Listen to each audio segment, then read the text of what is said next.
भाई विनोद जी ने आप सबके बीच में ऊर्जा भरी, गांधी जी ने और अजय राणा जी ने, उससे तापमान में और ज्यादा बढ़ोतरी हो गई है।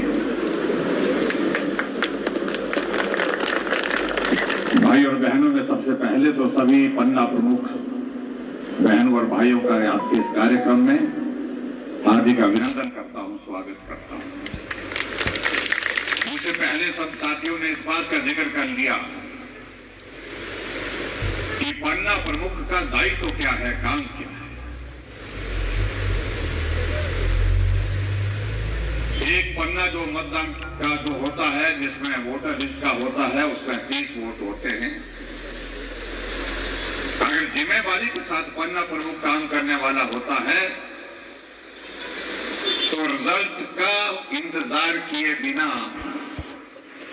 और वोट डालने के बाद अपने पन्ने का रिजल्ट घोषित कर सकता है कि मेरे पन्ने में से 30 वोट में से भाजपा को कितने, कांग्रेस को कितने। और इसलिए मैं कह सकता हूं ये बहुत जिम्मेवारी के साथ काम करने वाला कार्य है जिसके को आपके जिम्मे लगाए। यहां पूछा जा रहा था हमारे पन्ना प्रमुख को कितने वोट होते हैं, उन्होंने कहा 30 होते हैं।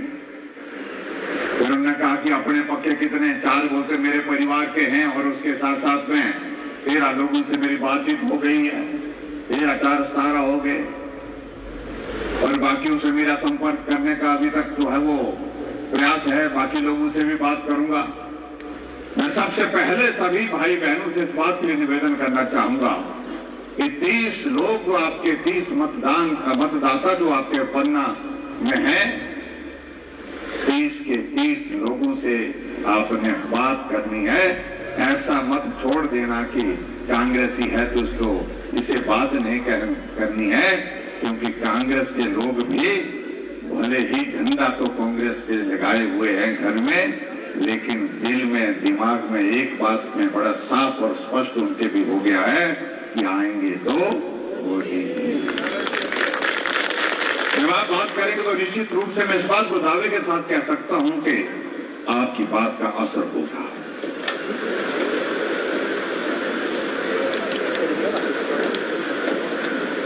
कांग्रेस के कुछ लोग बोल रहे थे कि आजकल बोलते हैं कोई सारे पन्ना लाल इकट्ठा कर रहे हैं। मैंने कहा ये पन्ना लाल जो है जब इकट्ठा होकर के काम में जुट जाएंगे तो आपका हाल जरूर खराब करेंगे, ये पक्की बात है। ये हमारा सौभाग्य है भाई और बहनों कि आज देश में कोई प्रश्न हमारे सामने कोई ना पूछ रहा है, ना कोई प्रश्न खड़ा कर रहा है। चुनाव अभी होना है, वोट पड़ने हैं, वोटों की गिनती अभी होनी बाकी है, लेकिन उससे पहले परिणाम ये घोषित है कि जीत होगी तो भाजपा की होगी, जीत होगी तो नरेंद्र मोदी जी की जीत होगी। कौन प्रधानमंत्री बनेगा, उत्तर एक ही आता है कि नरेंद्र मोदी जी बनेंगे। मोदी जी को जय श्री राम, जय श्री राम, जय श्री राम।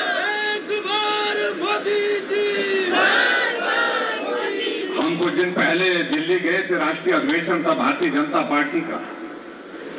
गांधी जी भी गए थे, विनोद जी गए थे, अजय राणा जी भी गए थे, सभी मंच पर बैठे यहाँ के जो पहली पंक्ति में सब लोग गए थे। आदरणीय प्रधानमंत्री नरेंद्र मोदी जी ने अपना संबोधन दिया समापन में और उन्होंने कहा कि एक विचित्र स्थिति है हमारे देश के लोगों के लिए जो हमें बहुत बड़ा सुकून देती है, और भारतीय जनता पार्टी के कार्यकर्ता होने के नाते ये सुकून हमको और भी ज्यादा अनुभूति देता है, महसूस करवाता है। पार्टी के कार्यकर्ता के नाते सबकी भावना है कि मोदी जी देश के प्रधानमंत्री होंगे, क्योंकि वो पार्टी के कार्यकर्ता है, उनकी भावना स्वाभाविक रूप से ऐसी ही होगी। लेकिन पार्टी के कार्यकर्ताओं के अलावा पूरे देश में ऐसा वातावरण खड़ा हो गया है, देश में कहीं भी किसी के गांव में, गली में जाकर के पूछें तो लोग एक ही बात कहते हैं कि प्रधानमंत्री नरेंद्र मोदी जी ही बनेंगे।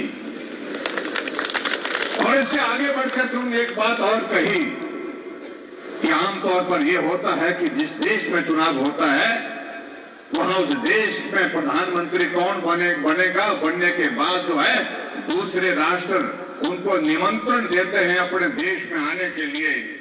लेकिन यहाँ हमारे पास निमंत्रण जुलाई के हैं, अगस्त के हैं, सितंबर के हैं, अक्टूबर के हैं, नवंबर के, पूरी दुनिया भर से। और होड़ इस बात की लगी है कि चुनाव के बाद मोदी जी पहला विजिट आप हमारे देश में करेंगे। मुझे नहीं लगता कि आजाद भारत के इतिहास में इस प्रकार की परिस्थिति आज से पहले थी। चुनाव होना है, मतदान होना है, वोटों की गिनती होनी है, परिणाम उसके बाद निकलना है, सरकार उसके बाद बननी है। लेकिन हमारे देश के प्रधानमंत्री नरेंद्र मोदी जी को दुनिया भर से निमंत्रण इस बात के लिए कि चुनाव के बाद पहला विजिट आपका यूएस से होगा। कुछ बोल रहे हैं कि यूके में होना चाहिए, कुछ बोल रहे हैं ऑस्ट्रेलिया में होना चाहिए, जर्मनी में होना चाहिए, फ्रांस में होना चाहिए। इस बात की हो रही है, ये हमारे लिए बहुत बड़ी सौभाग्य की बात है। और जहां दूसरी तरफ आप इस बात को देख रहे हैं कि इंडिया गठबंधन के नाम से एक कुनवा बना है, अभी तक उसका संयोजक कौन बनेगा, कौन नेता होगा, सीटों का गठबंधन की भी अभी तक फाइनल स्थिति पैदा नहीं हो पाई है और ना हो पाई।